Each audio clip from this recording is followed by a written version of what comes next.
Calon pemain timnas Indonesia Jay Itzes pernah permalukan 3 pemain serta pelatih Manchester United.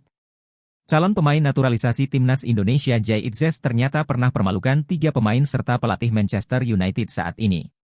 Hal itu terjadi saat Jay Itzes masih berseragam Go Ahead Eagles, klub kasta tertinggi Liga Belanda Eredivisie. Sebelum berseragam klub Serie B, Venezia, Jay Itzes memang pernah merumput bersama Go Ahead Eagles. Diketahui, Jay Itzes membela Go Ahead Eagles selama 3 tahun lamanya sejak 2020 hingga 2023. Namun saat Jay Itzes masih aktif di Liga Belanda terdapat cerita unik yang patut untuk dibahas. Hal itu terjadi pada musim 2021-22 saat Go Ahead Eagles bertemu Ajax. Jay Itzes sempat mempermalukan 3 pemain Manchester United saat ini yakni Lisandro Martinez, Antony dan sang kiper Andre Onana.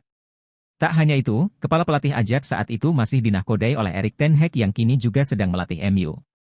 Dalam duel Go Ahead Eagles versus Ajax pada Minggu, 27 Februari 2022 lalu, Jay Itzes CS berhasil menang meski menggunakan formasi bertahan 5-3-2 dengan skor 2-1. 2 gol Go Ahead Eagles kala itu dicetak oleh Inigo Cordoba, 18, dan Philip Romans, 45-3. Sedangkan gol hiburan Ajax diukir melalui sundulan dari Steven Berghuis, 64. Dalam kemenangan itu Jay Itzes tampil 70 menit. Sebab, Jay Itzes terpaksa harus ditarik keluar dan digantikan oleh Boyd Lucassen karena cedera.